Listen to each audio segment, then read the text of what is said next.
వీడని mystery, Kamareddy suicide వెనుక కొత్త నిజాలు, ట్రయాంగిల్ లవ్ స్టోరీ కారణమని పుకార్లు, ఎస్ఐ నిఖిల్తో శృతి ప్రేమ వ్యవహారం, కాల్ డేటా తీస్తే మరిన్ని నిజాలు వెలుగులోకి వచ్చేటువంటి ఛాన్స్, కేసు విచారణకు ఆఫీసర్ల నియామకం అంటూ చూస్తాం. సో ఇది చాలా పెద్ద కాంప్లికేటెడ్ కాంట్రవర్సీ అన్నీ ఉన్నాయి.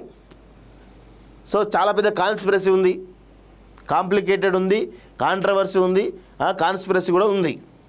సో ఇక్కడ ఎవరు ఎస్ఐ శృతి కానిస్టేబుల్, ఆ తర్వాత నిఖిల్ అనేటువంటి ఆపరేటర్. సో దీనిలో ఏం జరిగింది అంటే ఒక విషయం, రెండు ముచ్చట్లు చెప్పే ప్రయత్నం చేస్తా.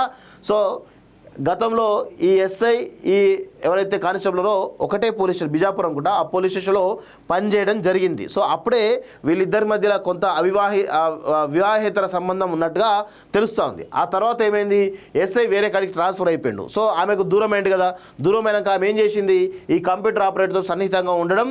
సో వీళ్ళిద్దరి మధ్యలో కొంత ప్రేమ వ్యవహారం నడిచిందనేది తెలుస్తూ ఉంది. సో దీనిలో భాగంగా ఈ విషయం తెలుసుకున్నటువంటి ఎస్ఐ సో శృతిని ఎప్పటికప్పుడు మందలిస్తూ తెలుస్తూ ఉంది. వీళ్ళిద్దరూ పెళ్లి చేసుకోబోతున్నట్లు ఒక సమాచారం, మనకు వస్తున్నటువంటి సమాచారం కనబడుతూ ఉంది.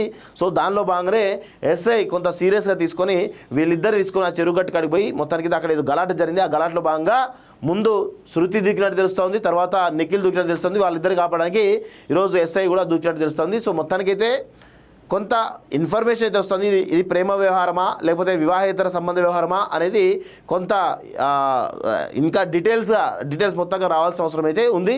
కానీ ఇందులో కొంత కాన్స్పిరసీ కనబడతా ఉంది. అది ఏందనేది పోలీస్ డిపార్ట్మెంట్ బయటకు వస్తే అన్ని నిజాలు బయటపెట్టే అవకాశం అయితే కనబడతా ఉన్నాయి. క్యాబినెట్ విస్తరణ ఇప్పుడే వద్దు, ఎంత ఆలస్యం అయితే అంత మంచిదనే భావనలో